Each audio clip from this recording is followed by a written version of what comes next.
Shop smart, shop S-smart.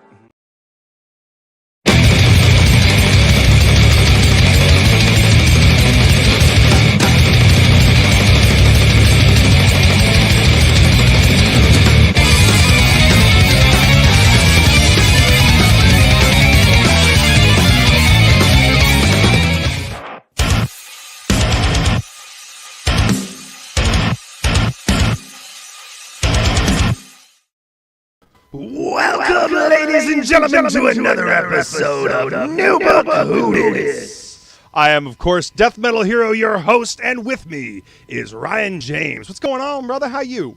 I'm good. How are you, Luke? I'm hanging in there, man. You know, doing my best. Getting back into the swing of things of doing this whole streaming thing. Like I was telling you backstage, I've been moving. So I had to take a break from doing a bunch of promo stuff for a while, and I'm slowly but surely getting back into the swing of things. So you know, thanks for coming to hang out to talk about your book today, man. I appreciate it. Thank you for having me. I know Absolutely. Moving is like the most stressful thing. It is literally exhausting. But, I love your setup, though. It looks great. Oh, thanks, man. I had to make sure the setup, was ready to go. I have actually built a 6 foot wide by fucking 6 foot wide monstrosity of a desk, and it's pretty epic. Totally epic. I took some pictures and a little bit of video, and I'm going to try to put together a little I don't know, slideshow of this monstrosity. But yeah, I got art supplies over here, I got books and reference over here, I got spinner rack, I got all kinds of stuff. So yeah, the background is important. The background gets gets the attention, gets the eyeballs, as it were. And I'm plus, working on that. I mean, I just love showing off all the geeky stuff that I've been collecting for years. So let's see. So let's take a moment to say hello to the chat, because we got Flying Feline, Skull Beautiful. Good to see you. Thank you for coming to hang out. By the way, the pieces that she got from you from the last Red Valkyrie auction, man, that's some damn good stuff, dude. Thank you. Especially that's that where Viking we got to meet. Wolf. Yeah, I really had so much fun with you guys. It was awesome. I really those respect auctions what are a you blast. do, and what Red Valkyrie, what they do is just phenomenal. Yeah, agreed. How they enhance and like boost the community is. Oh yeah, and cool. We started that whole thing because there's the bigger auctions. A lot of smaller artists don't get a chance to jump on those bigger auctions. So we started like a smaller underground auction, and we've had a lot of really great people on those auctions. I mean, they actually got a little bit bigger than we expected it to, which is great. But it's wonderful for people to get a chance to pick up original artwork and limited run prints and stuff like that for a cheap price. And one's coming up soon, right? That's right. In April. I believe. Yes. I signed up for that. April 14th, I believe it is. And I was so honored to be on the first one. It was cool to see Shelby's work and Rainey's work and just watch those revered pieces switch hands. It was pretty epic. It's pretty crazy how the bidding just kind of goes up and up and up and up sometimes. Yeah. It's inspiring, hope to get to the point where my work fetches those same prices. But I'm always extremely grateful to everyone that picks up artwork from me when I do an auction. I'm actually working on a few different things for said next auction, and cool. It should Very be a lot good. of fun. What's up, Roger? Good to see you, man. This is actually one of my old customers when I worked at the comic shop. Oh, cool. He'd come in and we'd talk about Lady Death and all kinds of old good stuff. Good to see you, Roger. Thanks for coming to hang out, man. I hope that one day you'll be one of my readers. That'd be awesome. Well, he'll get a chance to see what the book is all about tonight. But what was the first comic you remember reading, like as a kid? It was a Wolverine. No, it was a Web of Spider-Man guest starring Wolverine. Oh, and was it black costume Spider-Man? It was a black costume Spider-Man. I think I know the one you're talking about. Yeah. It's like 1987 ish. I think it's Web of Spider-Man number 37. I think it is. Were they standing on like a dock or something like that, surrounded by thugs? Yeah, dude, I remember that one. I remember that one. Oh, you're giving me the chills. Yes, that's it. You know, I sort of have a vivid memory of taking it off the rack. It was at a newsstand. That's awesome, dude. Yeah. Heck yeah. What's up, Blackjack? Welcome. Thanks for coming to hang out. Yeah, always a good time talking with you, Roger. I hope you're doing well, man. But yeah, that's awesome. Being able to go and pick a book up off of, like, you know, the newsstand. That's something it's not existent anymore. You know what I mean? Mm-hmm. Like, you used to be able to go to the grocery store and, like, you know, pick up comics. Hell, that's where I got my Venom Lethal Protector #1. You know, you remember with the red hollow cover? Got it. Yeah. Yep. See, I'm like right in that era, so like I have all those books for sure. Yeah. Yeah, my dad actually got me into comics. Like, he got me comics when I was 3. I mean, I couldn't even read them when I first got them, but you know, I was very motivated to learn how to read because I wanted to know what Spider-Man, Batman, and the Fantastic Four were saying. Because those are the first 3 comics that my dad got me. I think the first Batman comic I remember reading is The New Adventures of Batman, and it had Two-Face on the cover with Robin and Batman, and there was like this giant like steel ball rolling down on him or something like that. Okay. I don't even really remember what the issue was about, but I remember that cover kind of like blowing my mind as a kid. Because you saw Two-Face's and Batman's reflection in the steel ball, and it looked like it was about to crush them. So, yeah. Neat. I love covers that tell a story. Like, you don't really see that anymore. Like, it turned into, like, just poses, you know, kind of a deal. A cover is more than just a pinup. Yeah, it doesn't. It was really cool. Like, when the cover like told the story of like what was in the book. Yes. You know. Well, I mean, like the cover's supposed to grab your eye. You know, it's supposed to grab your eye and give you a taste of what the story is going to be about, what you can expect to find in the issue. You know, and it really doesn't do that anymore. You know. Unfortunately, it's now just like, I don't know, who that's popular can we get to do a pinup that doesn't really reflect anything that's going on in this issue, which, you know, being a long-time comic reader kind of bothers me because, I don't know, it's, again, like I said, it's supposed to be a taste of what's to come inside the book rather than just random picture of Spider-Man number 3456782, you know? So, like, I would never like seek out a variant cover.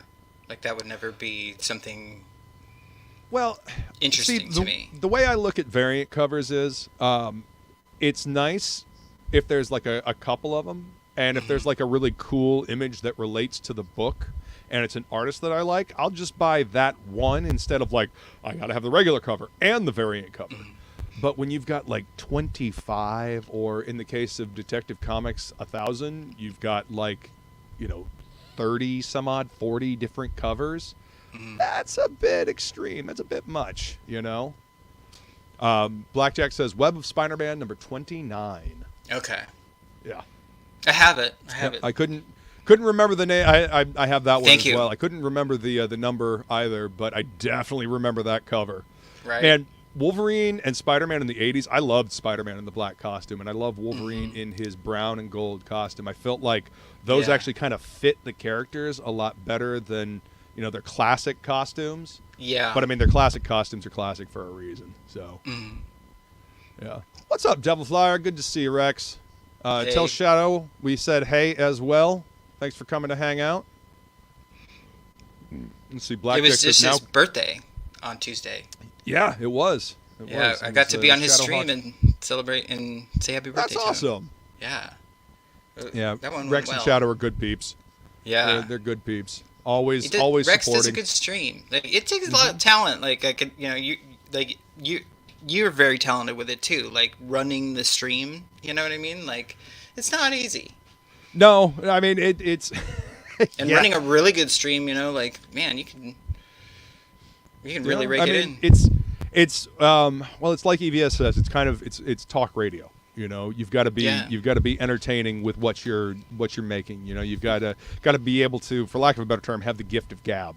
You know, you've got to be able to talk, and sometimes you got to be able to talk to yourself and make it seem like, you know, the audience is right there and they're able to respond to you.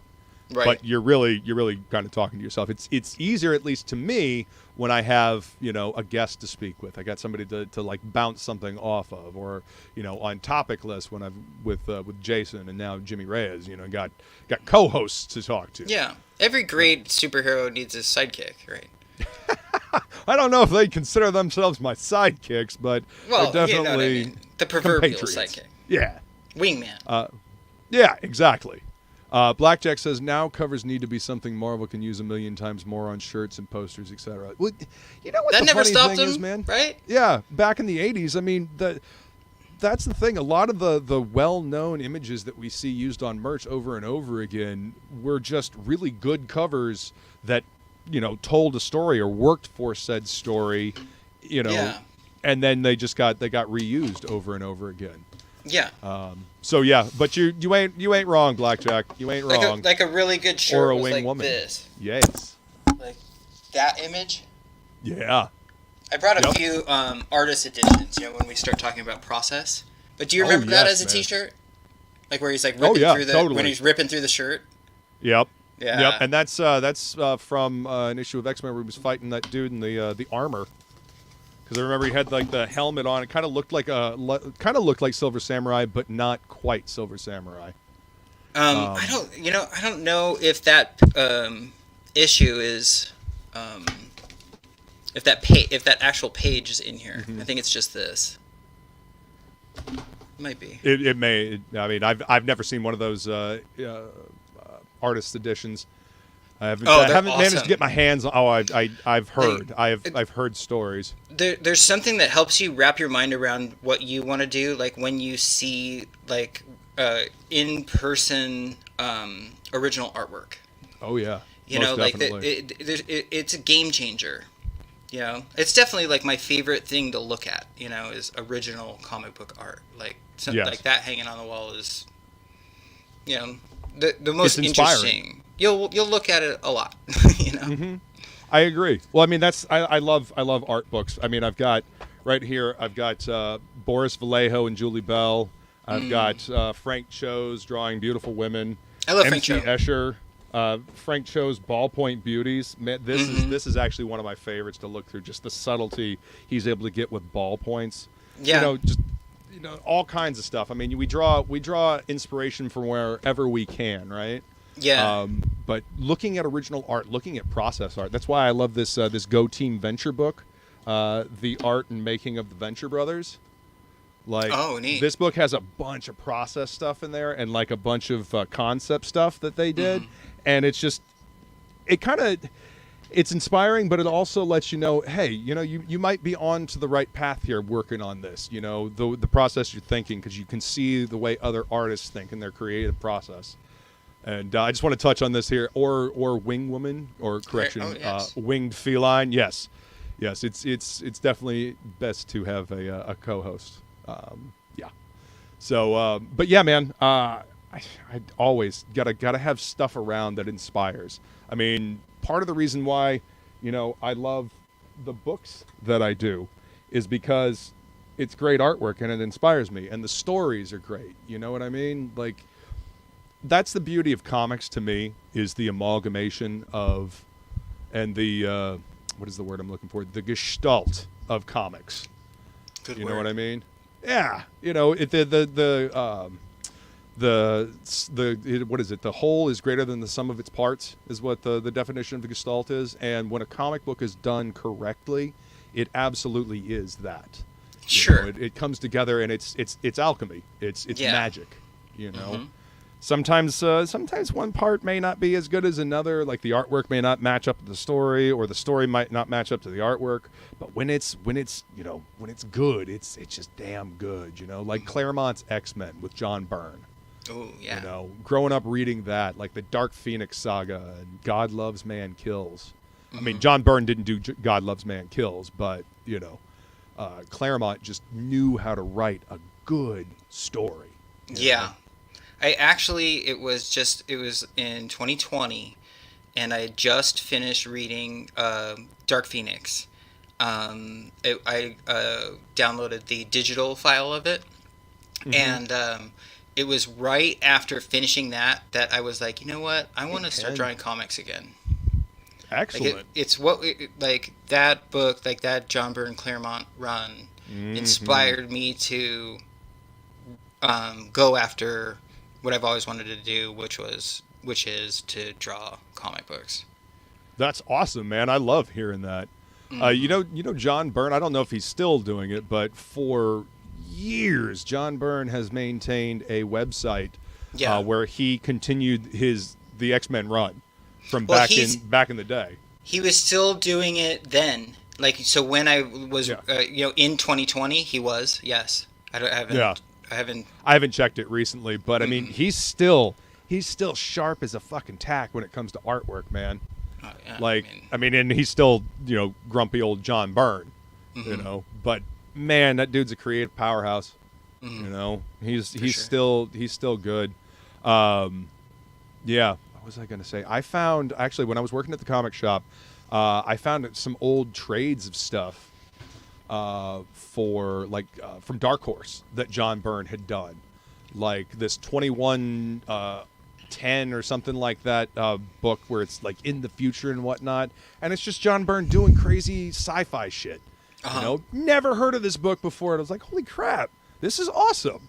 And it's I love the fact that if you've got talent and you've got a story to tell, that you will find an audience for it. At least that's what I believe. Yes. Yeah. Like if you're into it, other people will be into it too. Yeah. Just be yourself. So, Feline's got a question here. Why the underwater theme? And I want to get into that when we start talking about the book here.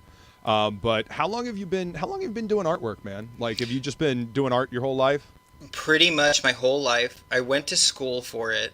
I graduated with a bachelor's in art from Cal State Northridge. Nice. But when I got out of school, I got into the film industry. So I've been doing. I'm a lighting guy in the union, and I work on like movies and TV shows and stuff like that. Oh, okay, cool. But like, when in 2021, like when shows like started requiring, having certain requirements for work. I got really like, all right, well, you know what, I'm this is do or die now. Time to do something else. You know what I mean? I'm gonna have to pull up my bootstraps here. You know what I mean? And really think about like what I want to do and make that happen. Agreed. So. When one door starts closing, and none of the other ones seem to want to open for you, make your own door. Yeah. And that's kind of the entire encompassing attitude of this indie scene over here. Oh, thanks, Blackjack. Blackjack says Byrne's X-Men Elsewhen went up to issue 32. That's fucking rad, man. It's pretty incredible that he did that for so many years after that. Yeah. So did you stop? You said you got back into making comics because of Byrne's X-Men. Did you stop drawing for a while because of the day job? Yeah, not completely. Like I never like completely stopped reading books. You know what I mean? Like I was subscribing to Spider-Man like in 2012. Still, those are probably my last actually like direct market issues. Yeah. And I would still like go to the comic book shop and get like the newest issue of Dark Tower, because I love Stephen King and Jay Lee. Jay Lee, man, such great art, and Peter David doing the adaptation. Peter David, famed Hulk writer, just amazing author in general. Wrote, what is that Hulk story where he meets the Maestro? Future Imperfect? Is that the story I'm thinking of?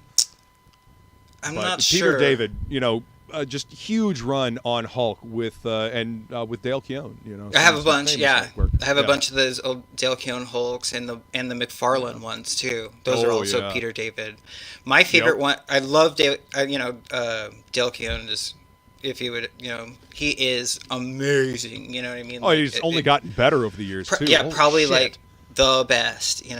But that, Yeah. but that McFarlane Gray Hulk run, like I still like more. You know what I mean? Like as far as like it just looking like different and cool and you know what I mean? Like that was Todd's whole thing back then, man. His art style was just different. It was different than anything else anybody had seen. Yeah.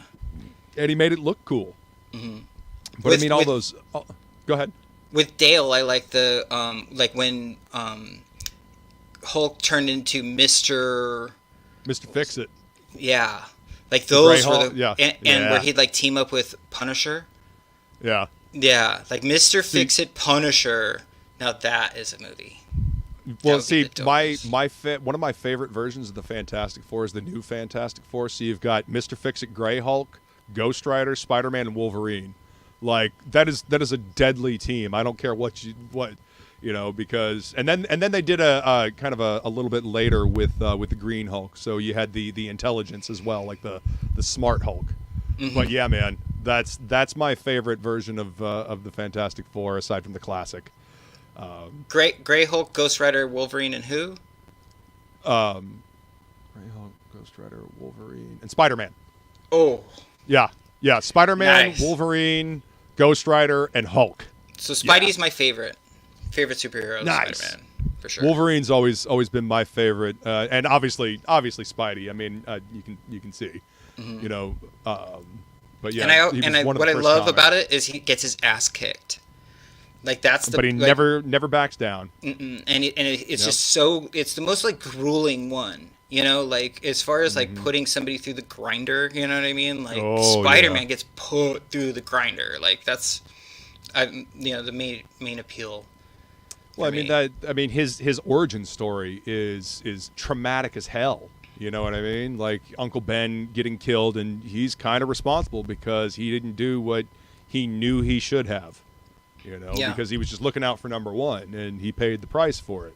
And that has been the driving, factor, the driving motivation for the character for, decades. And then that whole issue where he's stuck underneath the machine, and it's Stan Lee, Steve Ditko, and he's stuck underneath that machine, and the water's rising, and he's like, I can't do this. I can't do this. I'm tired. I got to give up. And then he thinks about all the people that are depending on him, not just as Spider-Man, but as Peter Parker. Aunt May, Mary Jane, Harry, all those people that were depending on him and that need him to be there, and he just finds it within himself to fucking push that thing off of him. That's the core of Spider-Man's character. He never backs down. He won't give up, even if he's beaten to a bloody pulp. He won't stop. What's up, American Comics? Good to see you, man. Thanks for coming to hang out. Oh, and we got a Billy Basco. What's going on, dude? Welcome. Hello, Good guys. to see you, man. Yeah. Okay, so what inspired your comic book, and why the underwater theme or setting? Okay. As Feline asked.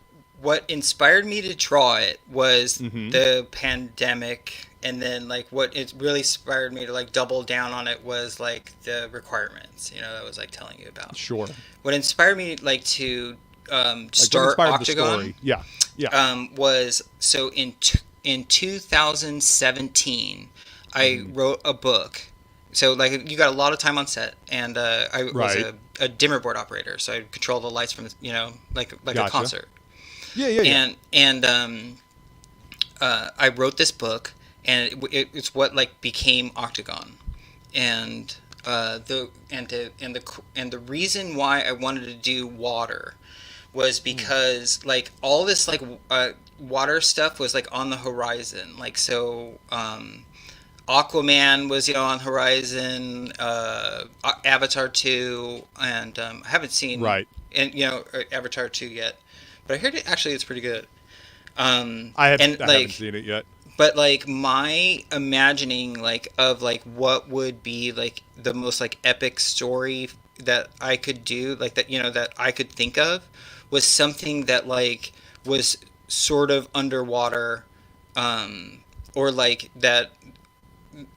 It is an underwater story, but like I'm always like trying to like work on things that like make it more like realistic, like in like what I didn't like how they dealt with the water, like in Aquaman, or like Kevin Costner has gills, or you know what I mean, like things like that. Like they like my dolphin hybrids, they have no noses and they have blowholes, right? And their domiciles are like close to the shore, and sure. like they, and like they're like half in, like half out of the water, like, and how would that work, and how could how is somebody like that comfortable, you know what I mean? Like I had to think amphibiously, right. and like to me that was what was very, very interesting. Like, so like my original plan was I want to come out before Aquaman, you know what I mean? Like, so it's like this is how you make underwater cool. Like, instead of it, like, to me personally, like I thought like Aquaman was pretty like geeky, and I thought like it got geekier like as it went on, you know what I mean? By like the final act, like you're just like so geeked out it's not fun anymore. Well, to be fair, the that Aquaman movie was a lot more fun than it had any right to be, because nobody is. Yeah, I mean, I will say I didn't expect much from it, so maybe my expectations were so low that I found it more entertaining than I expected to. Yeah. But I mean, it wasn't. I'm still surprised that it made $1 billion.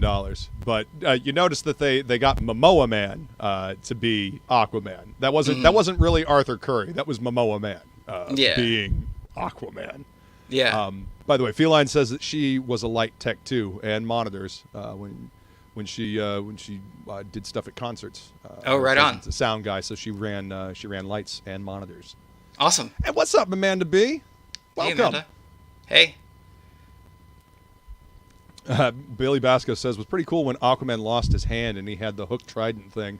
Yeah, that was speaking of Peter David, that was Peter David that made that drastic change to Aquaman. And I mean that lasted all through the 90s and into the well into the 2000s. Wasn't until they did the New 52 reboot that everybody despised that he got his hand back.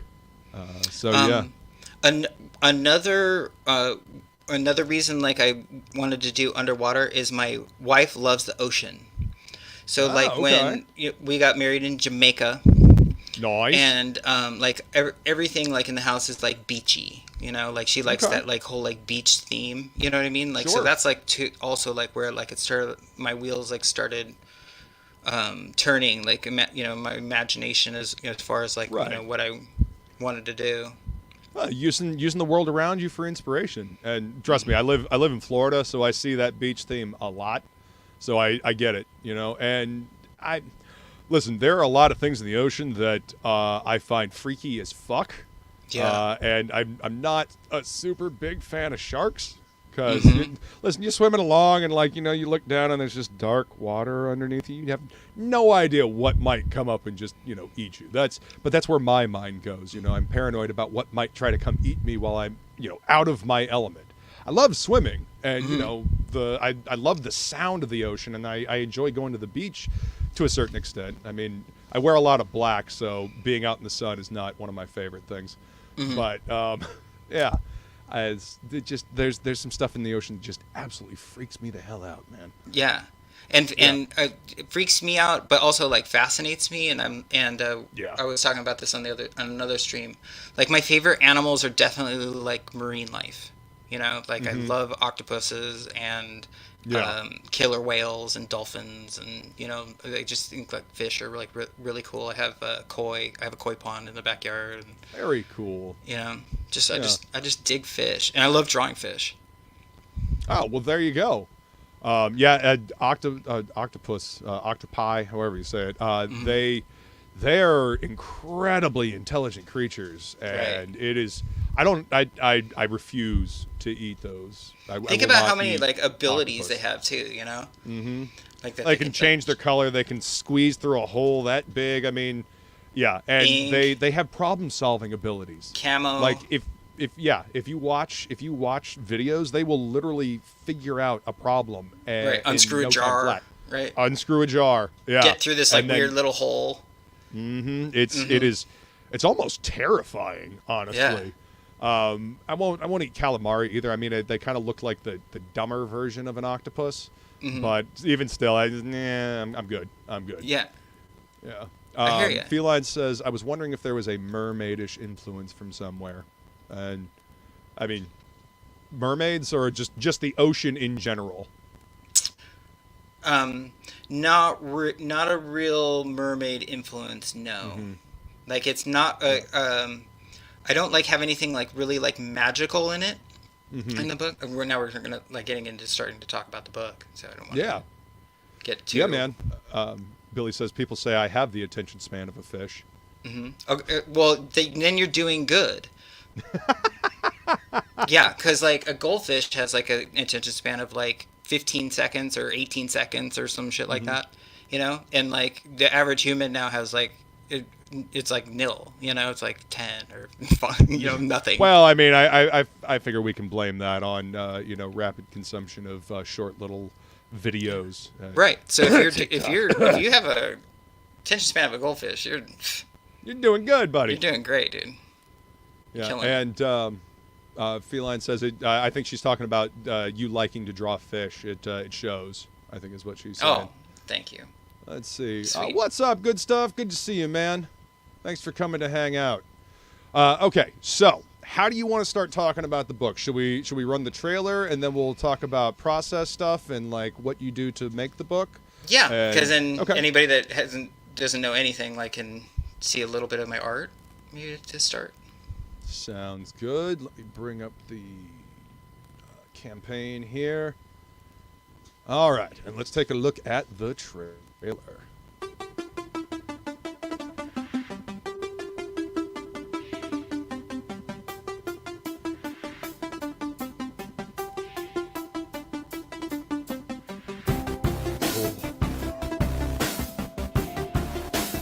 That deep blue water.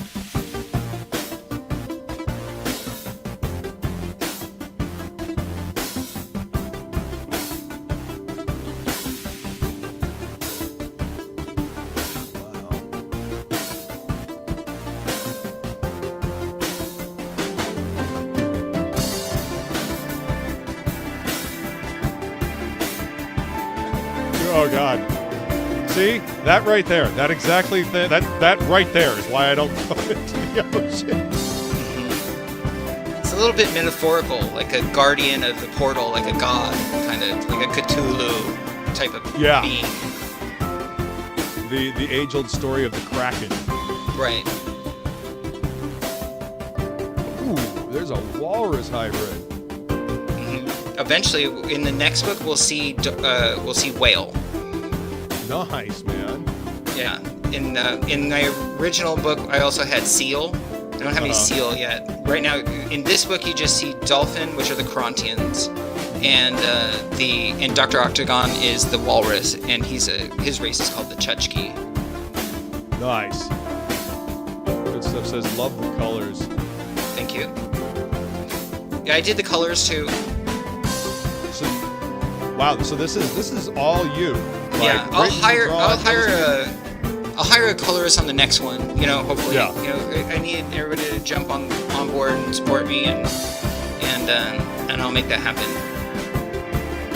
Yeah, I mean that's part of the beauty of being able to do all of this stuff. I mean, if you can one-man army it, you know, you can save yourself some money. And hopefully be able to get enough funding to, you know, be able to do that on the next one, because, you know, there are some absolutely amazing colorists out there. My buddy Inkspots, this guy right here with the green face smiling. You know, at StreamYards, it'd be nice if we could see these emoticons, man. We can see the stuff that American Comics is putting here. Why can't we see, you know, this kind of thing? Anyway, you know, little gripe at StreamYard. Sorry. Feline says the art is amazing. Thank you. So, Billy, I am following you. You don't follow me though. Maybe this will hopefully change that. Well, you just called him out live, so maybe. Yeah.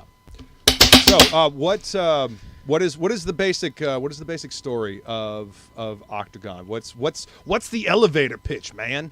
The elevator pitch is Land of the Lost, but instead of slee stacks, it's marine mammal hybrids. So you've got the good guy humans and the bad guy hybrids, and it's not in our realm. You know how like in Land of the Lost, they take a raft over the waterfall. Oh yeah, yeah. And then they're in the Land of the Lost. What does the theme song say? Something falling through time, living in the land of the lost. Yeah, I remember that. Right. Okay, like so, they go through a portal into which is like that underwater image that you saw, and once they come out the other side, they're captured by these Carontians, the dolphin hybrids, and they're the way they are because of genetic manipulation. Like so, like within that realm, like a lot of genetic manipulation has gone on. Like so, there's everything is mixed. Like humanoid and animal, and there's and it also has goes all the way up to like dinosaurs and stuff too. Like so there's like Liopleurodon and Megalodon and stuff like that as well. Have you ever read that book Meg by Steve Alton about the Megalodon the coming up from the Mariana Trench? Oh my god, I haven't even watched that. That's a pretty good movie too. I liked it. The book I've read all of the books, and the books just the descriptions and just thinking about a shark with the mouth the size of a garage door and teeth that are this big.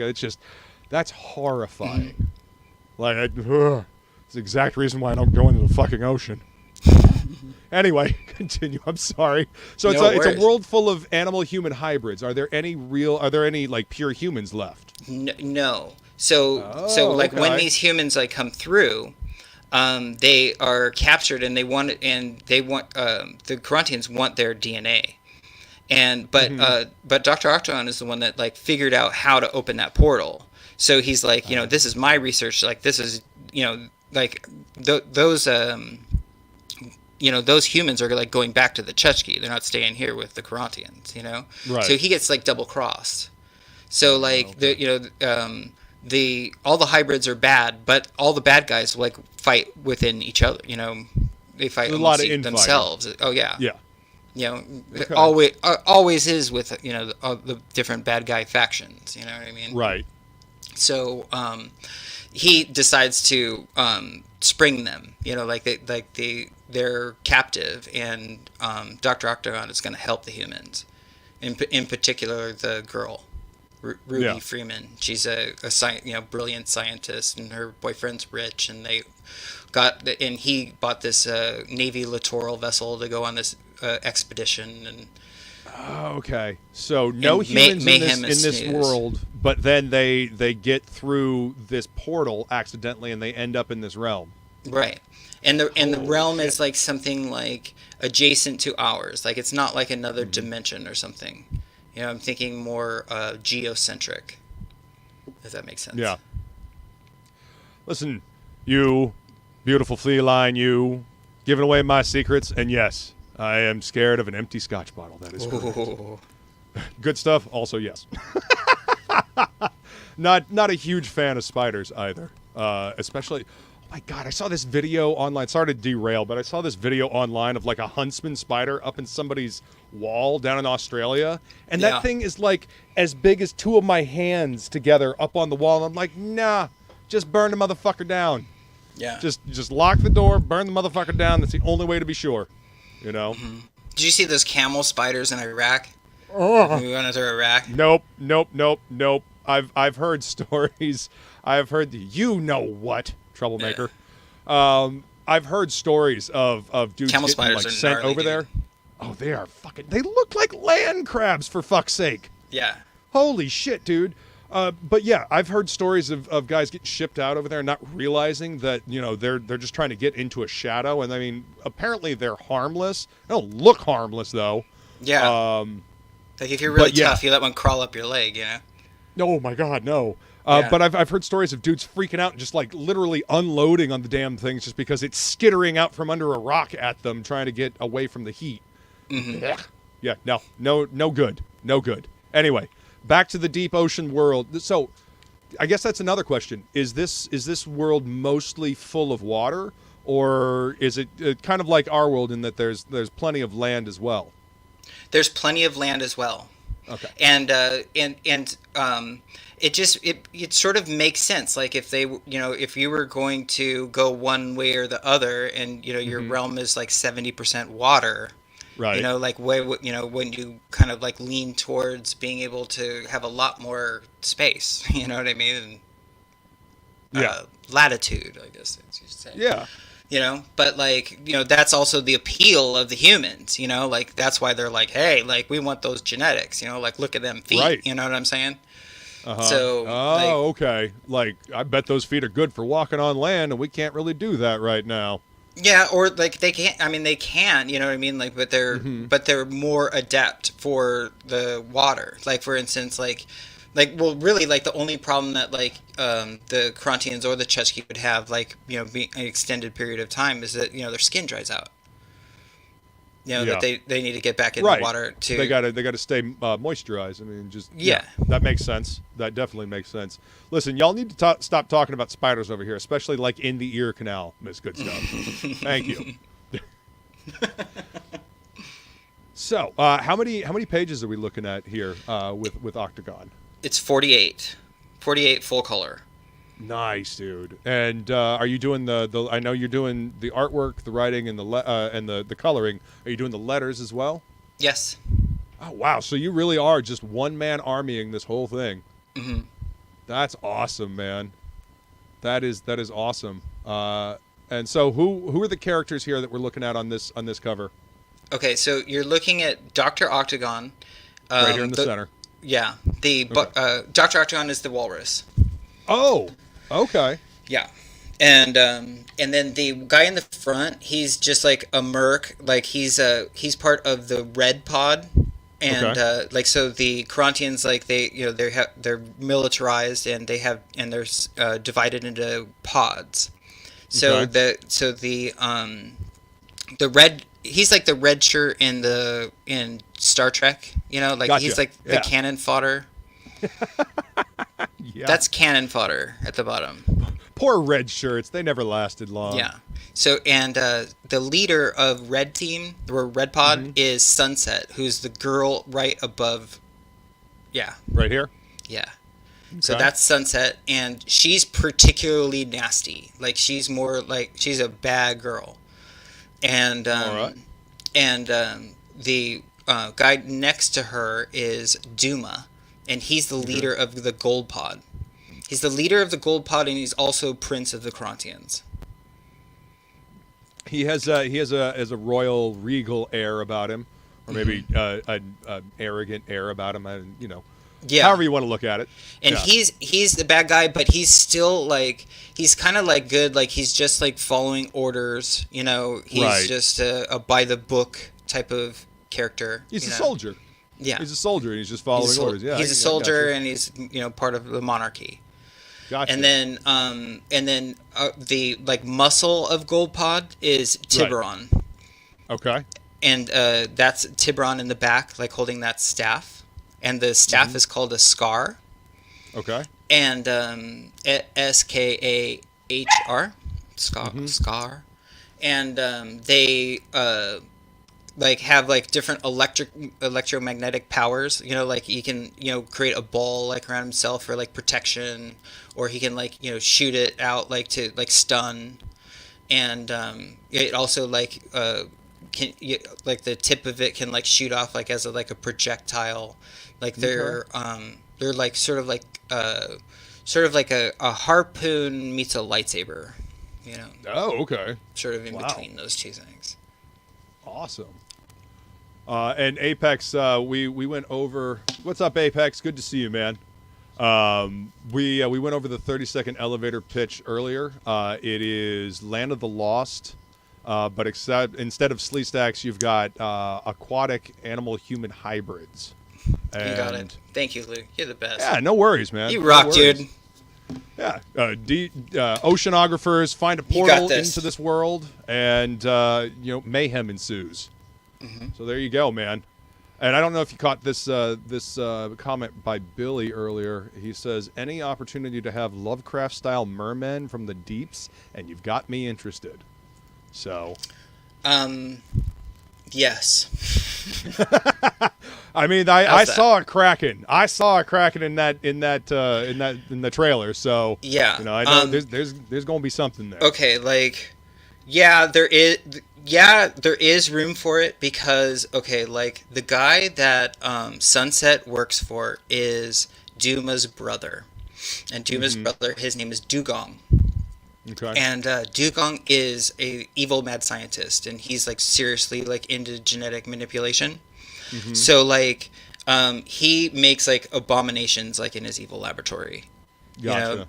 And he's the one that like really talks their father like into double crossing Dr. Octagon. Like so he's like, there's no way that these humans are leaving, you know what I mean? They're mine, and right. And you're gonna have to tell him that, you know what I mean?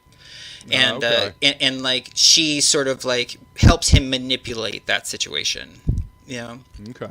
And like I can let me see. By the way, Feline very much likes the bad girl. The bad girl antagonist.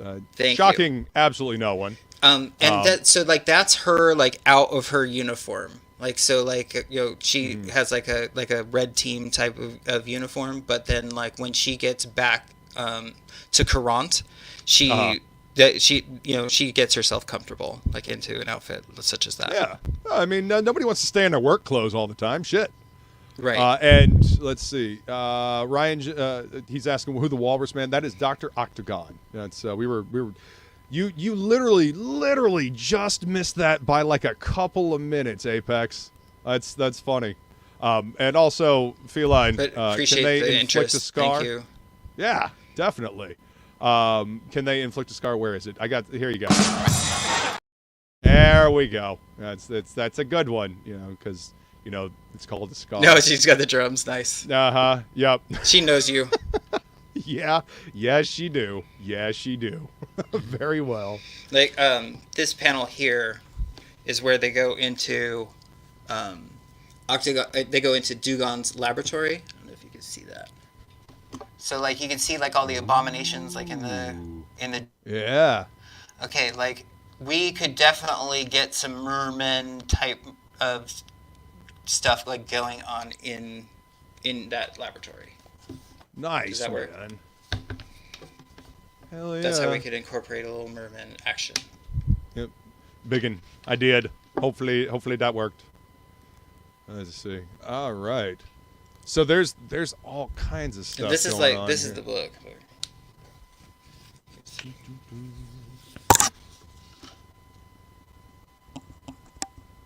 So, wait, is the whole book done? Like, are you done? Yeah, Holy pretty crap, much. Dude. Like, it's Wow. pretty much like totally done. Like, I wanted to for my first one. I've added 6 pages that are like in the editing process. Like, they're not totally like done. They're all drawn, but not like completely polished and lettered. But I wanted to be like kind of done. I couldn't imagine like the stress of both.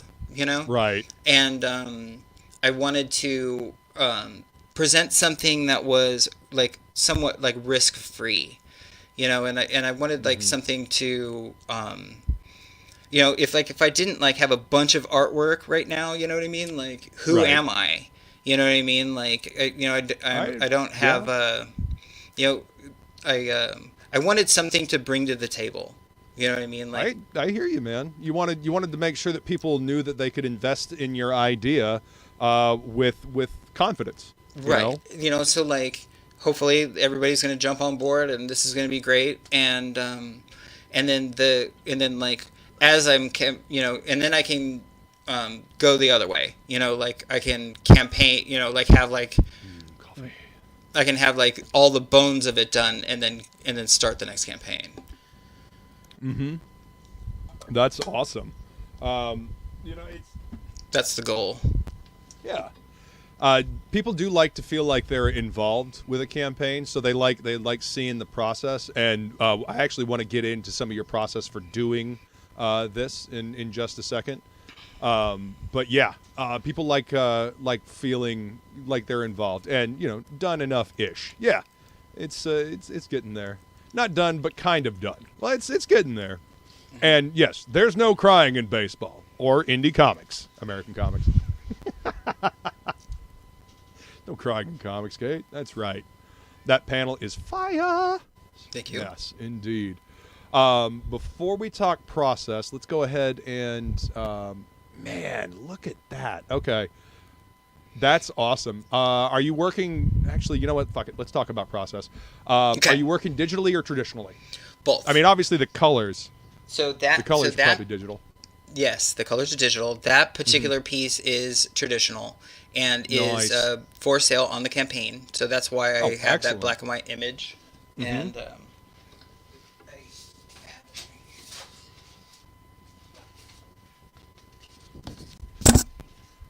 Imbiggen. Oh wow, dude. Nice. I love the balance of black and white and the kind of faded out, using the atmospheric perspective to get the background to fade out. Do you remember Looks when like some kind of ship? Yeah, it's like a base, So this is like one of their like half in, half out of the water bases.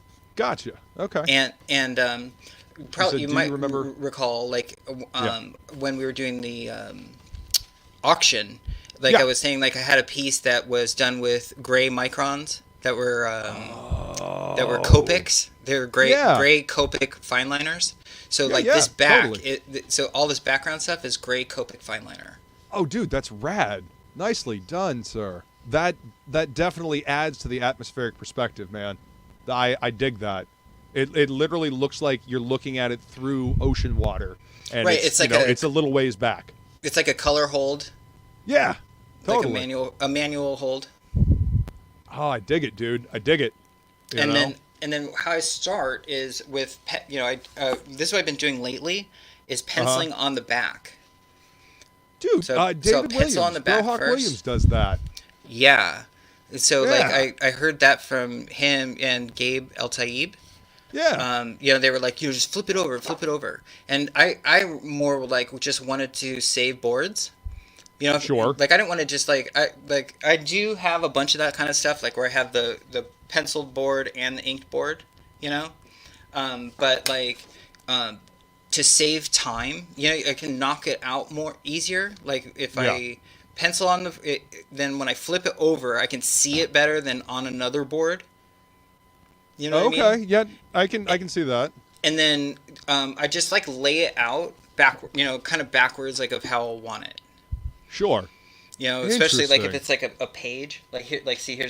Here's a backwards penciled page. This is one of the add-on. This is page 34. Very cool. Okay. But it's backwards. The whale hits the ship, and then the ship is sideways. You see his sub is sideways, and then they're sideways, but that doesn't make sense. This is first, this is second, so it's backwards. So when I go like that, and then flip it over, it'll be the correct way. And this is a light board. Wow, that is the thinnest light board I think I've ever seen. Yeah. Holy crap. I mean, I've got a light box somewhere around here, and it is a chonky boy. You can't see me right now, but it is a chonky boy. It is that thick, but I mean it's huge. Let's see.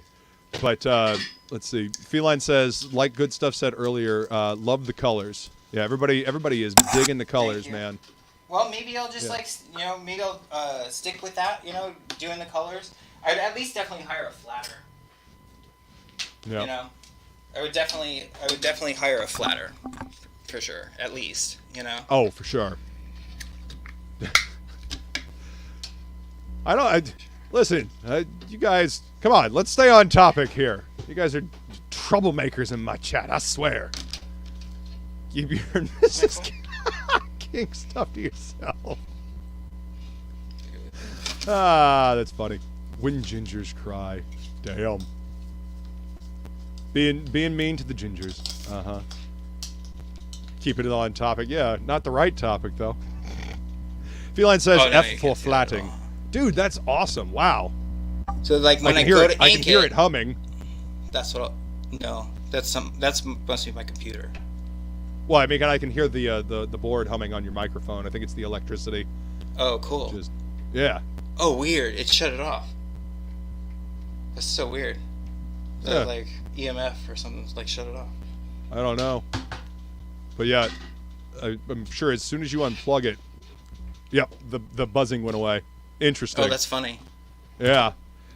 Electricity is very interesting, man. I know. It's really a trip, you know, and like we all are electricity, you know, too. Like, so I play around with that a lot. Like, that's, you know, very much a theme of the book. Nice. And the shape the shape of the octagon is like a battery. It's like ancient architecture battery. Like like you'll see it almost all like domes with spires are like connected to an octagon, like on the bottom. Okay, using geometry. Heck yeah, dude. Let's see. And Miss Goodstuff says we are on topic. The characters are swimming in his ginger tears. That's what I've been for a couple of weeks now.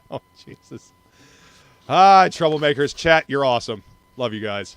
You guys are fantastic. So, let's see. How many? Oh, look at this sticker. This is this a sticker or That's a a magnet? magnet. That's a magnet. Yep. That's on my fridge at home. That's the actual magnet. Yeah, and this is more of the interior pages. Now, this is a neat contrast right here. You know, he's in color, but the rest of it is in black and white. Is that something you've been doing throughout the book? No, like so. Okay.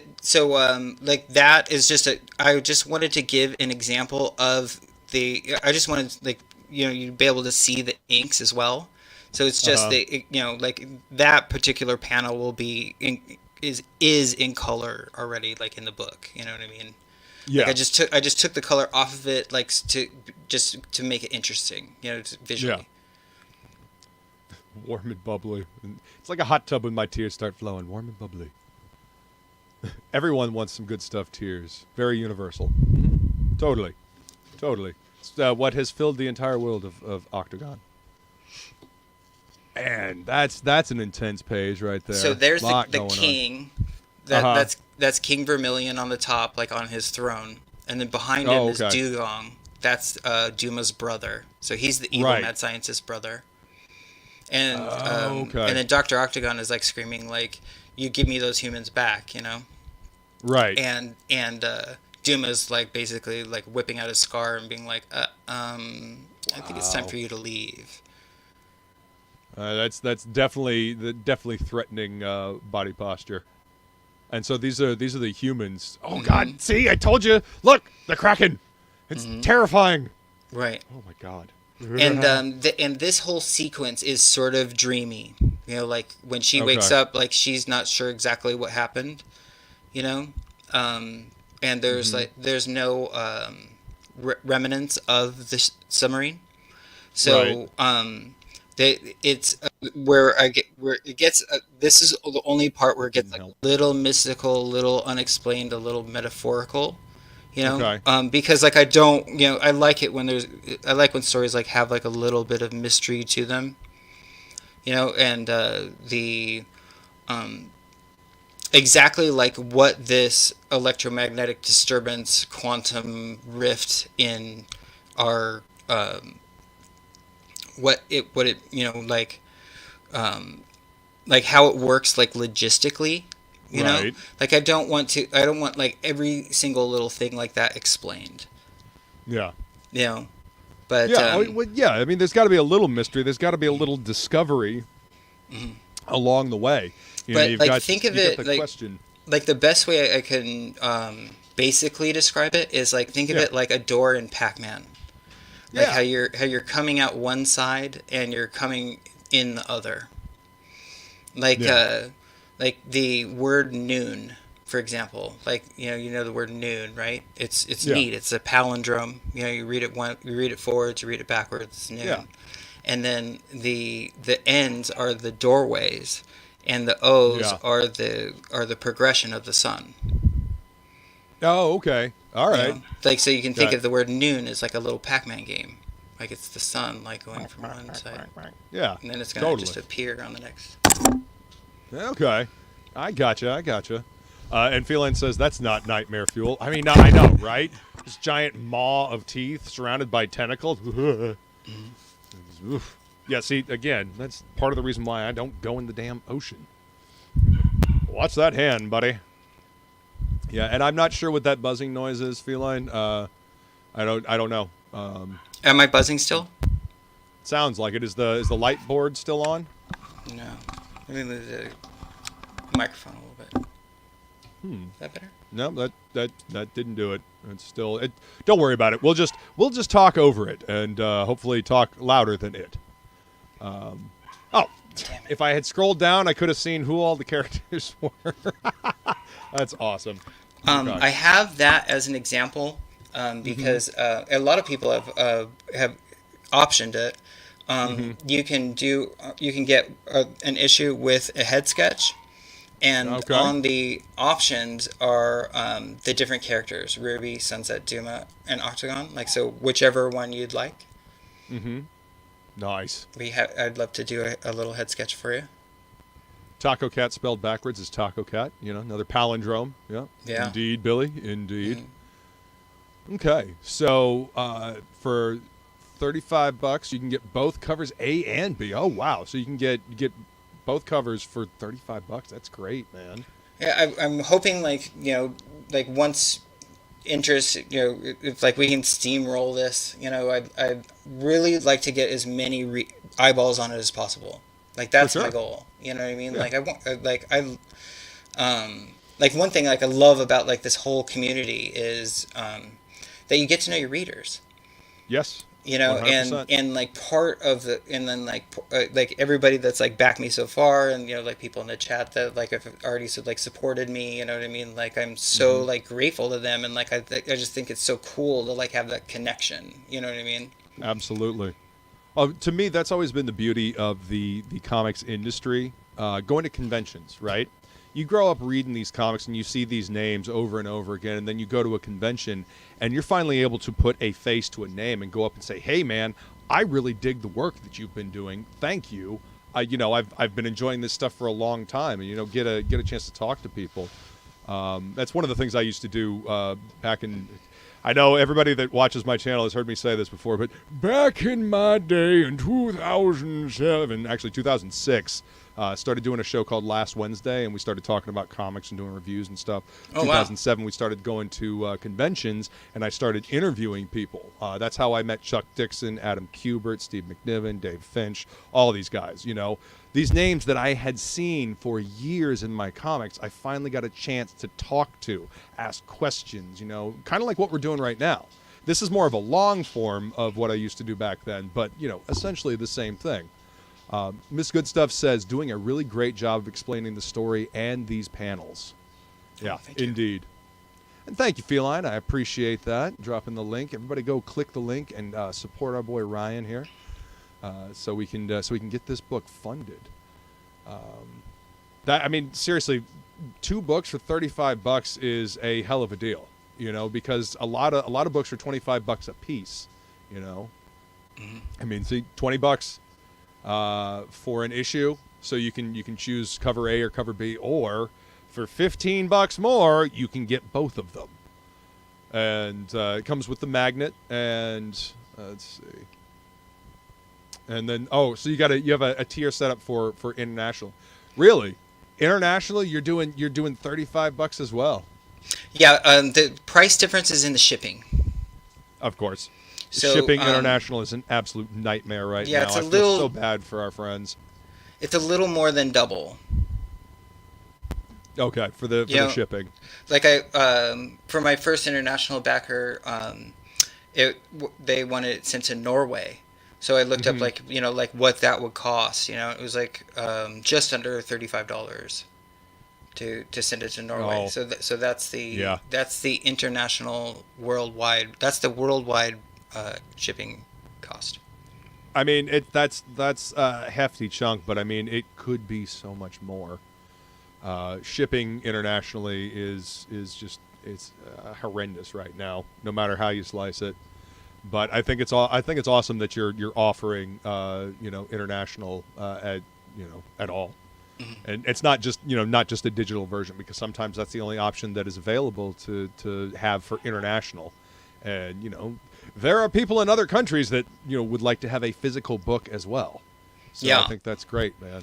I think that you have to. I think it's just really important to read your comic books physically. I agree, man. Even though, like I said, I last read the Dark Phoenix saga, right. digitally. That was because it was free. You know what I mean? There you go. Yeah. That was because it was just something I wanted to go back. It was like something I got on Amazon. That was Sure. a free download. You know what I mean? Yeah. And Comixology. I mean, Amazon owns Comixology, so yeah. Yeah, it was a promo from that, like right at the hit of the pandemic. They, okay. I don't know if you remember, Metallica would do free concerts and stuff. Oh yeah. Do you remember that? They do a free concert every Monday. Yeah, and the band, the band Psycho Stick? They're kind of a parody. I mean, they're a metal band, and they're really good at what they do, but they do some fun joke songs, and they still do live concerts, from their channel, and they've got a green screen background. They will take requests from the audience. People give them super chats. So I mean, they found a new way to make revenue and still do what they love, and they don't even have to go anywhere. Hey, Jonas, what's up, man? Same to Sweden, and $10 US in customs also. Yeah, man, it's an absolute fucking racket, dude. It's horrible, Everybody trying to get their palm greased, as far as my comic book collecting and inspiration and whatnot, it's so nice to have your comics, and to be able to go back through them and trust me, I fully understand. Yeah, I totally get it, dude. No matter what is vibrating or buzzing or not charged up, or what I mean, you've got your the power goes out and you can't charge your tablet, but you've got a candle or a lantern and you've got your physical books you can read. And then look at what's happening to Roald Dahl right now. Have you heard about this? Yes. So you're reading something digital that could be manipulated and faked and undermined and 100%, dude. 100%. And this is why I always advocate for physical media. Even if you get something digitally, download that shit and burn it to a disc. That way you have it in a disconnected format that they cannot touch. Physical media for the win. Always physical media for the win. Because just like you say, they can go in and how many TV shows, how many movies have been taken off of Netflix or whatever streaming service because they don't have the rights anymore, or they just decided that they're not going to do it, or they've edited it, or they've taken stuff out that's pertinent to the story because it doesn't fit with culture today. Leave it the fuck alone. Just leave it alone. But yeah, physical media for the win, man. One prime example of it was, so last year I canceled Prime. So and I didn't even realize this. So once you cancel your Prime, all those free Prime downloads that you had, in your Comixology, gone. Yep. All gone. Yep. And there was something that you own too. You know what I mean? Yeah. You own that. Something you actually paid money for. Yep. Yeah. Yep. Yeah. One of them, one thing I downloaded was Jack Kirby's The Demon. Yeah. And for some reason, because it's on that old account or whatever like that, even though I bought it, I can't download it. You know what I mean? If I had that Even physical though, copy. Oh, no. Yeah. You know what I mean? Nah. And they wonder why people resort to piracy sometimes. You know, like if it's I don't know if you're familiar with Gabe Newell, the guy that helped create Steam, you know, and Valve. You know, he's worked for Valve. He's a game designer.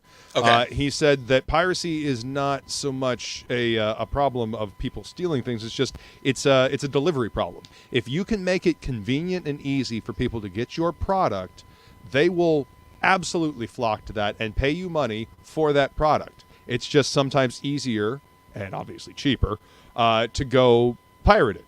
But if you make it so easy for them to give you money and you deliver that product to them, they will buy it. You know, if they want the product, they will buy it. You know, digital copy only. Yeah, no, no to that. I like to have physical media. You know, even as far as movies, TV shows, comic books. You know, the song on my trailer was done by this musician who's a really good friend of mine, and eventually we'll do a scored digital version. Right. Yeah. Like, so like there will be, you know, different like music and sound effects and whatnot, like for you know, slightly animated panels. But that's awesome. A project on the horizon. Yeah, a project for the future. Yeah.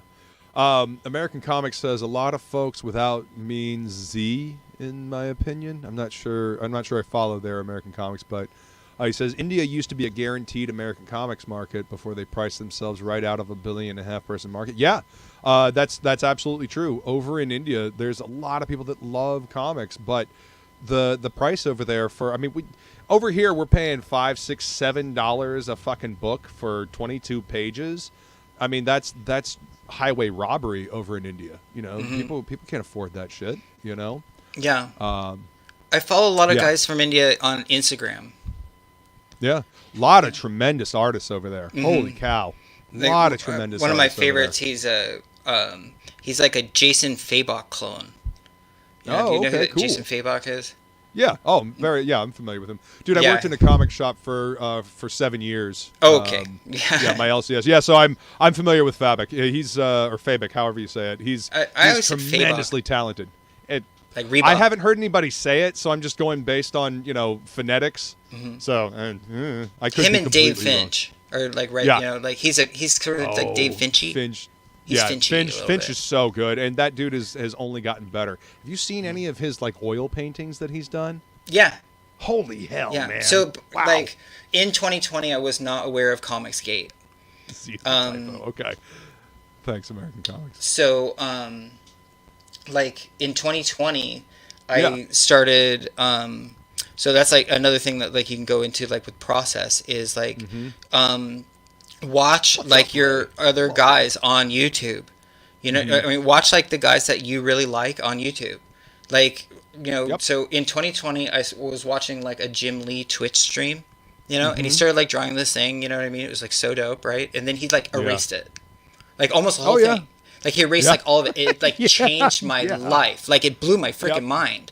You know what I mean? Like I was like, okay, like now, like I wish I had that back then. You know what I mean? Like you know, like because like I went to the San Diego Comic Cons in the early '90s. You know what I mean? And they just like bust these like crazy sketches for me. You know what I mean? Like, and I didn't I didn't understand until 2020 that like like that they're not as infallible like as I thought. You know what I mean? Like that they're making very calculated decisions and it's not always right, and like and they have the experience to know when a piece isn't going to turn out the way they want it to. So like one of the comments on Jim Lee's thing was, "Oh, are you feeling a little indecisive today, Jim?" or something like that. And he's like, "No, wait, bro, like this is long form right here." You know what I mean? Like, and I was like, "Oh, right." You know what I mean? This is how it goes. This is straight up long form right here. You know what I mean? Like you're switching that gear, like from like doing a sketch or something like that to doing a cover. Yeah, I think there's a big I think difference. he was doing a cover. He was doing like Action Comics. I think it was like Action Comics 1000 or something like that. Oh, okay. Yeah, that wouldn't surprise me. Something like that. Yeah. There's a big difference between a quick convention sketch, because you gotta get them done so the person can have that by either the end of the day, the end of the weekend, or whatever, versus like a cover that you it's actually all gotta put a lot of thought into. Yeah, it's like all that thought is, what is that, right? It's layout. Yeah. Like you're laying it out, like in how it like will fit together, and like how it like balances like design wise. Yeah, 100%. That's always the heavy lifting part, at least in my opinion. Like It's doing the layout it's the most and like time-consuming figuring all that. Figuring that out, making sure it all works, all the pieces are together, and then once you get to the inking process, man, that's honestly where I have the most fun. Like, yeah, me too. I really kind of really lean into that inking. What's your favorite thing to ink with? What do you use? Do you use markers, or do you use crow quills, brushes? So these are my Copics that are my my gray multi-liners. So those are the. Oh, cool, dude! I have never seen those. So like this is 0.1, 0.3, 0.5, and 0.05. Yeah. Okay. Okay, and then I see you've got some some microns as well. These are the black microns. Kind of like dude. the same different deal. Okay. Yeah. And then what I primarily use is this. It's a Pentel brush. Ah, yes, dude. All right, I have all of those as well. Yeah, man. The refillable Pentel ink brush. Yeah, this is like where I need the most control, like fine detail, like so this is like face and hands, like this kind of stuff. And like and then like some like textures and things like that, like sure. So and this is like for like all like the bold lines and like all like the filling in. I refill these with a needle. Oh yeah, totally. You probably have. Yeah. Yeah, you have a process very similar to mine, my friend. Yep. So that's a glass needle. Oh, see, mine aren't glass. Mine are plastic. But yeah. Oh wow, that's a fairly big barrel. See, I've got a smaller set of them. I'm not sure where they are right this second. You can get this on JetPens. That's a great website. Yeah. These are at Michael's and at I think I got this one at Michael's, but you can also get them on JetPens or Amazon or something like that. I have an old one of those. Let me see if I can bring it out. See, this is my. Oops. Yep. Let me just dump them all over myself. This is my bag o inking pens, as you can see in here. Yeah. Yep. And yep. See, there's my old Pentel brush, and the cap comes off of it. But I use this one. I fill it with watered down stuff to kind of do ink wash with it. And sometimes when it dries out, I use it for dry brush effects. But yeah, I use a different brush for my wash. Like, so I use a Winsor Newton Series 7 brush. Like, nice. I know there's like some ones that are a little bit better, because like I've heard like the Winsor Newtons like aren't as great these days, you know what I mean? But I wouldn't really tell it. There you go. And I wouldn't. I got a Raphael number 3. There, the Raphaels. Those are I think those are the best. Dude, this is one of my favorite inking tools ever. My Raphael number 3. I've got a number 2 as well. That's like a $50 brush, right? Somebody gave it to me a long time ago. It's like I think it's like a $50 brush. This one's like a $35 brush. This thing, man, I fucking love this thing, man. It is, yeah.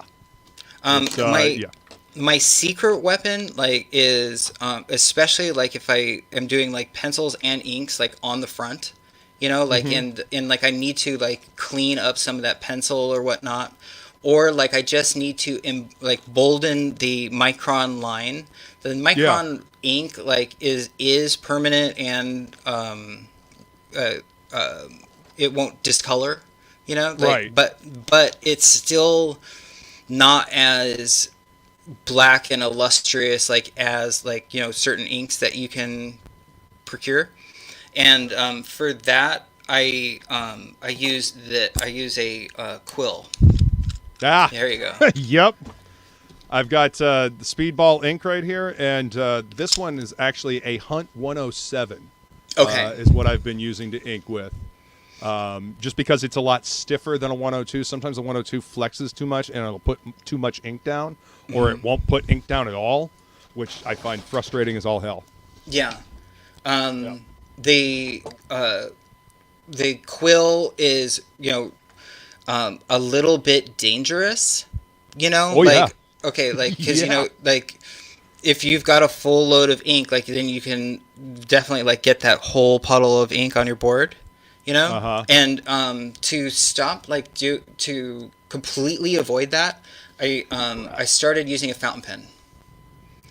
Okay. And so this is my most expensive tool, and this is a Pilot Falcon, and it's got a 14 karat gold tip on it. Oh wow. So and the reason it's gold is because you can flex it nicely. Yeah. It's got a nice bounce to it. Okay. And I can see that. And there's a little bit of a soft round tip to it, and it's easy on the paper. Hunt, you'll start really digging into the you're paper. You're essentially tattooing the paper sometimes. You're totally exactly. You're tattooing it. Yep. You know what I mean? And so it takes some getting used to, but I really dig it. Yeah. Yeah. I don't know if you've ever done this. I've had I have a cup, I have an old, little brass mug that I hold a bunch of my different inking implements in. And sometimes I'll have it sitting in a place where one of the quills will be sticking up, and I'll drag my. As a matter of fact, you can still see. The last. Oh yeah. Oh my God! I cut myself wide open with the damn crow quill. It's okay, well, that's not the first time that's happened, and it won't be the last either. Yeah. So I haven't done it since junior high. Again. Yeah. Oh wow, that's funny. Yeah. Yeah, what's up, Edwin? Good to see you, man. Thanks for coming to hang out. Sorry, I'm looking in my pen bag here. You know that Copic actually makes a quill pen, a quill drawing pen, right? No. Yeah, I'm trying to. I know I have one in here somewhere. At least I thought I did. It's the problem with having too many pens. You can never find the shit you're looking for. Is it disposable or refillable? Refillable. All of the Copics are refillable, with their inks. Okay, these little guys aren't. I don't think they are. Interesting. I think they're just like a micron. Huh? I always thought that was the whole point of Copics. I like the Copics that I noticed Mark Silvestri uses or Ethan Van Sciver uses. Those are I think a little bit more metal. You know what I mean? They're a little bit made out of metal, and they have and they are refillable. Yeah. You're on the Copic ones, you're supposed to be able to replace the tips. I've actually replaced tips on my markers before. Huh. I must have put that crow quill elsewhere, but yeah. They're not enough of my preferred method, to for my purposes, a pack of microns is going to go a long way for me. You know what I mean? I don't really need refillable Copics, by the time I want a new pen, I just need a fresh new micron is fine. I hear you. Oh, see, here's replacement tips for microns, spare 0.1 nib. Yeah. And yeah, you know what? I could sit here and talk about this stuff all day. I mean, one thing that is worth exploring is what I was saying. I use different inks in my fountain pen. That would then I guess you do have some latitude with your with your marker set. When it comes to this stuff, it's all about experimentation and finding out what works best for you to give you the effect that you're looking for. Yeah. Yeah. That's really what it boils down to. You've got to be brave enough to do that. Yeah. You know, like Exactly. I know, like I mentioned Jim Lee before. You know, like he had to be like brave enough to like try the Deathblow style. You know what I mean? Oh, for sure. For Like, sure. you know, you've gotta like branch out. You know, like, and that's, I mean, that was a big, you know, looking back on it, like that was a big risk. You know what I mean? Like, Yeah. you could have lost a lot of eyeballs. You know, if that didn't pay off. You know, luckily Well, it I just mean, looked so phenomenal. yeah, the good thing is that he had a little bit of, you know, a name to go on at that point. So to get He had people to try it. he had a couple million kush. Yeah, you know, only to sold boost like his 8 ego. million copies of X-Men, and then, you know, founded Image Comics with the rest of those guys. Yeah, you know, Yeah. only had a little bit. Yeah, that was actually we're talking like a couple years after that. So Yep. I wanted to touch on this. Books sucks moving, but definitely worth it. I completely agree, Feline. She's another one that is a big fan of physical books. She's got a tremendous library of awesome books. yeah. So yeah. And I think it's more important now as we move forward, you know, to be able to like open up that cover and like look inside and see that like first edition printing. For sure, man. And you know, like having something in the hands to physically connect to, you know, that's why, you know, original art is something to fucking have. You know, that's why people show up to the auctions and buy original art, because it's something physical, you know. You it's won't real. get it off your pad. Like even if I show you that same artwork on your pad, like it's going to affect you totally differently in person. That's why I was like saying like you've got to experience original art. Like that's a must for every artist, every comic book I mean, artist, and that's why I think this cover A and head sketch, like this, you're offering the cut like a book and the head sketch for $40. That's a hell of a deal. That's amazing, dude. You know, original artwork with the book for less than $100. Phenomenal, man. You know, I think that's great, and I agree, Feline. No internet, no problem. You know, you can just read. You know. Yeah. And so you can get both covers and a head sketch for $55, man. You've got some tremendous prices here, dude. Oh, okay. So Siren Bundle is the head sketch, and then international. Yeah, it's just the difference in. Just the difference in shipping. Gotcha. Exactly. And then you've got your original artwork tiers. I'm going to add, man. upon request, like I'm going to add a few cheaper pieces that, you know, are from the interior as well, to help get closer to the funding goal. Yeah, definitely. I mean, if you've got requests for it and you've got people that, you know, are wanting to back, but they're looking for something just a little bit, you know, working with the customers is one of the ways we are more flexible over here. You know, we're nimble. You know, we're not big, you know, sludgy dinosaur corporations that can't move and can't pivot and can't, you know, do different things. Over here, we're light, we're nimble, we're quick, we're agile, we're able to do these things. We're more in touch and in tune with our audience. And I think that's one of our biggest advantages, to be honest with you. Yeah, for sure. Well said. Yeah. Dude, this book looks great, man. The artwork looks fantastic. I am always in awe and have nothing but respect for dudes that one-man army their books, like that can do all the stuff, create the book from start to finish, you know? Yeah, and I again, the gray markers that you use to do that background, man. I always talk about atmospheric perspective and how it really, you know, widens the depth of field on a piece. And I'm gonna have to try that gray marker technique and see if I can get it to do the same thing. I've never played around with those, so I might have to try that. But I love the effect that you got right there, man. I'm fascinated with the how Dale Keown merges inks and pencils. Right. Like, and on one of his posts, I commented on that. Like I said, like, you know, that is such an interesting concept to me. You know, the merging of inks and, you know, it's very. I mean, who else is? It's incredibly original. You know what I mean? Like, nobody else like does anything like that. You know.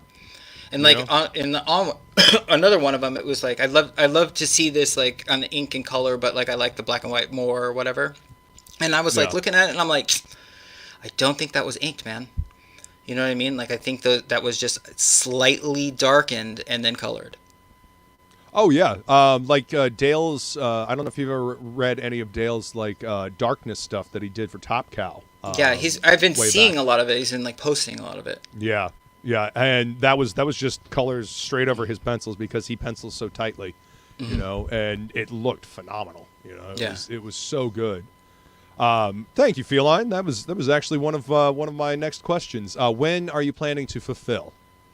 I probably June. I think June. Oh wow, that's a quick turnaround. But you know, you like you said, you are almost done.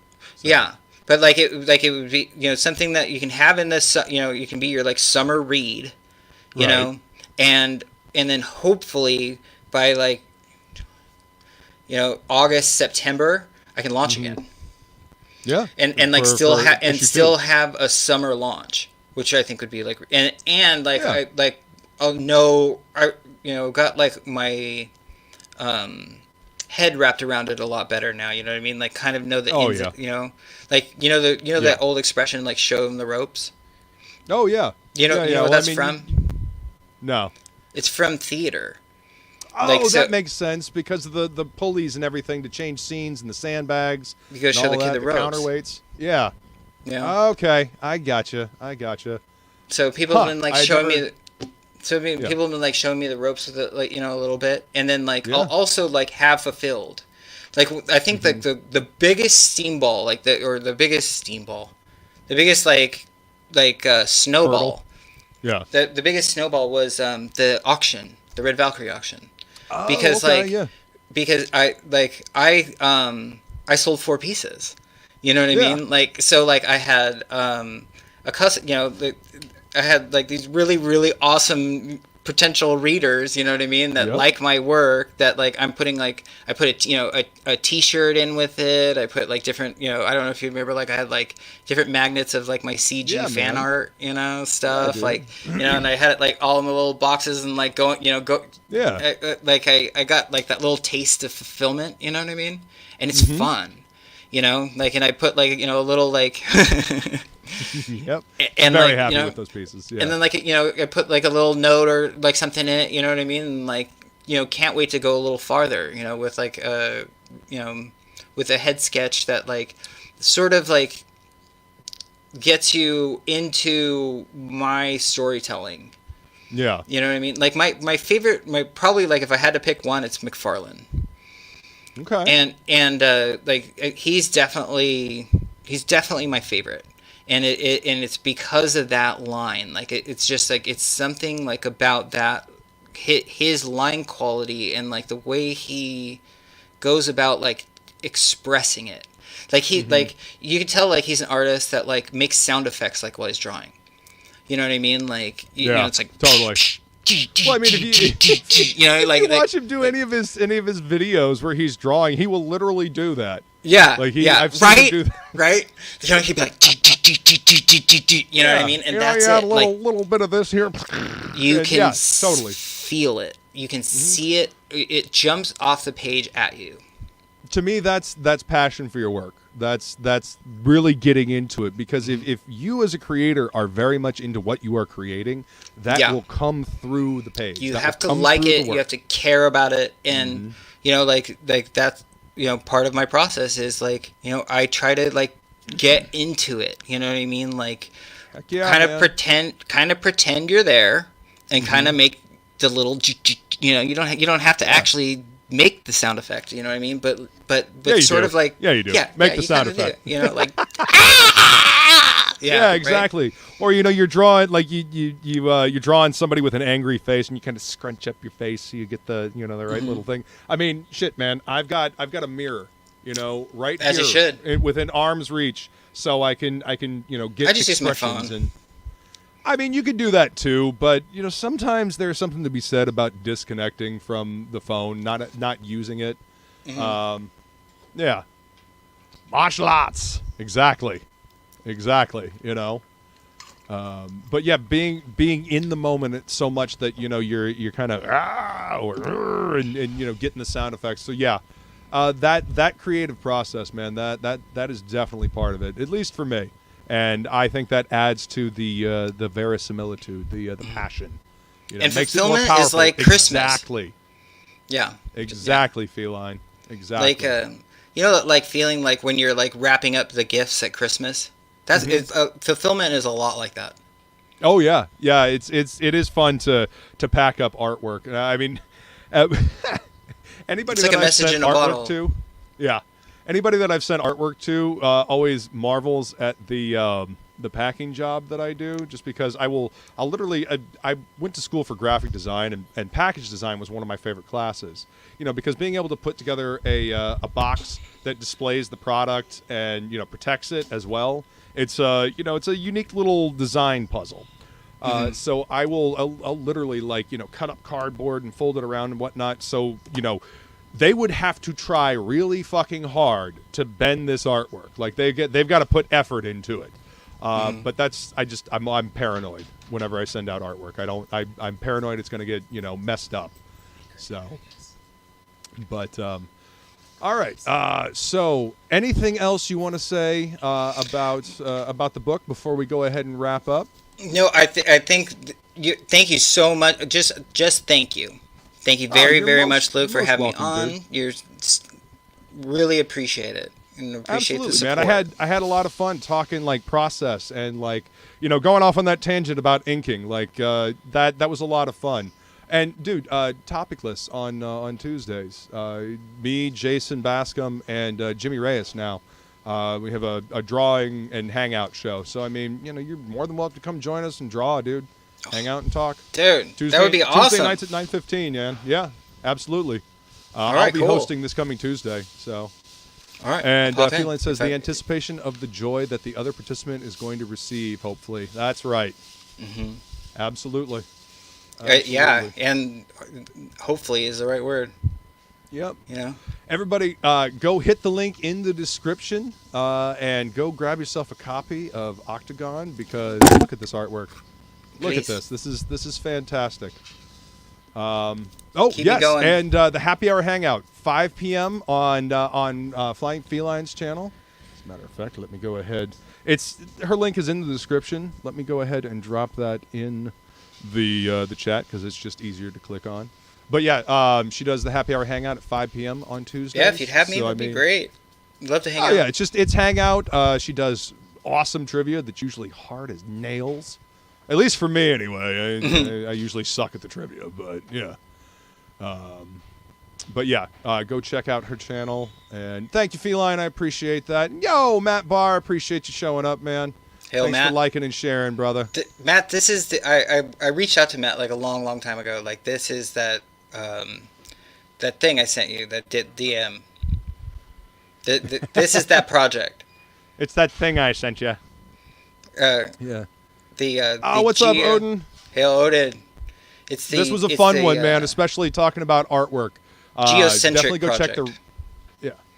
Definitely go back and check the replay. It was a fun one. We kind of went off on a tangent about inking and different tools and processes and stuff. So yeah, he's like, I know who you are, sir. Oh, very formal, very formal.